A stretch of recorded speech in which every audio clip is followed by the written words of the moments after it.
Alors, bonjour à tous, heureux de vous retrouver. On est le 6 mai 2020, midi 37, heure du Québec, avec quelque chose de vraiment, vraiment fascinant. Ça m'a été envoyé par un abonné de ma page Facebook, je pense, celui-là. C'est Yannick Miclot, vraiment chic type. Le Japon prépare des protocoles officiels pour faire face aux ovnis.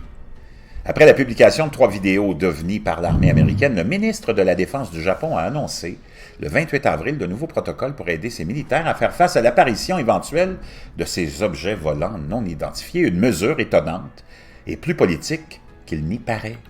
Contexte pandémique oblige, l'annonce est passée quelque peu inaperçue. Elle aurait pourtant pu faire les gros titres des médias les plus sensationnalistes en temps normal. Le lundi 27 avril, le département de la Défense américaine a diffusé 3 vidéos prises par ses pilotes qui montrent leur rencontre avec des ovnis, ces fameux objets volants non identifiés, souvent désignés par l'acronyme UFOs en anglais. J'avais déjà parlé de ça il y a très longtemps, il y a plus de 6 mois. Ces séquences vidéo-là avaient déjà été relâchées, mais là, ça a été officiellement fait par le département de la Défense. Au-delà des réactions étonnées et des spéculations en tout genre que ces images suscitent depuis quelques jours, elles sont visiblement prises très au sérieux par le Japon. L'archipel vient d'annoncer, ce mardi 28 avril, la mise en place de protocoles officiels pour indiquer à ses militaires comment réagir face à l'apparition éventuelle d'OVNI. Comme le rapporte le très sérieux Japan Times, l'un des rares quotidiens indépendants en anglais de l'archipel, le ministère de la Défense japonais compte ainsi rédiger des protocoles en bonne et due forme concernant les mesures de réponse d'enregistrement et de suivi à adopter en de telles circonstances. Motif invoqué, le caractère inconnu des ovnis pourrait créer une certaine confusion parmi les pilotes. On comprend bien pourquoi.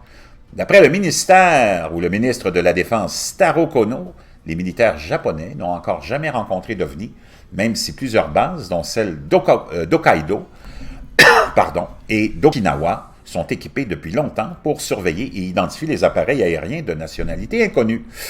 Pour y faire face, les forces japonaises d'autodéfense, appellation officielle de l'armée japonaise depuis 1954, disposent actuellement de consignes rudimentaires: inviter l'engin à changer de cap, lui tirer dessus s'il pénètre l'espace aérien national ou encore le forcer à atterrir.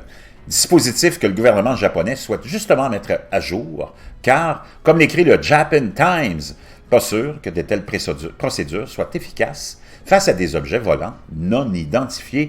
La Constitution de 1946-1947, en vertu de laquelle le Japon renonce à la guerre, pèse encore sur sa politique ou sur la politique de défense du pays.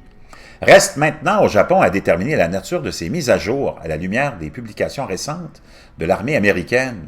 Dans le détail, les 3 vidéos publiées par le Pentagone, l'une date de 2004, les 2 autres de janvier 2015, ont été capturées par des chasseurs embarqués, des chasseurs de F-18 Hornet.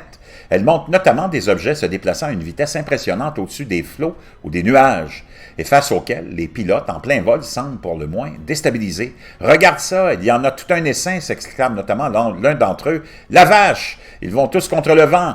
Un vent d'ouest de 120 nœuds.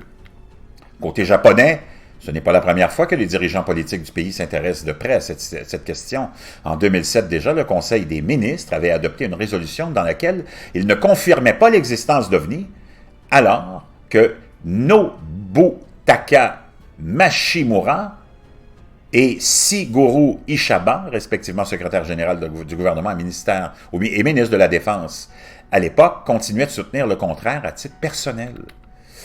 Comme l'explique Le Monde diplomatique dans une remarquable archive datant de 2009, ces controverses locales mettent surtout en lumière l'extrême complexité de la question militaire au Japon, anéanti en 1945 après avoir tenté de s'imposer comme la puissance dominante en Asie. Le pays du soleil levant a chèrement payé ses ambitions. L'atomisation d'Hiroshima et Nagasaki en août 1945, ainsi que la constitution de 1946-1947, en vertu de laquelle le Japon renonce à la guerre, pèsent encore sur la politique de défense du pays. Une contrainte que l'actuel premier ministre nationaliste Shinzo Abe tente justement de faire tomber depuis plusieurs années en invoquant inlassablement le spectre des menaces extérieures multiples qui pèseraient sur l'archipel. Même les ovnis n'échappent pas à l'instrumentalisation politique. Vraiment intéressant. Merci à Yannick pour cet article des plus intéressants. Je vous laisse le lien de ça dans la boîte de description.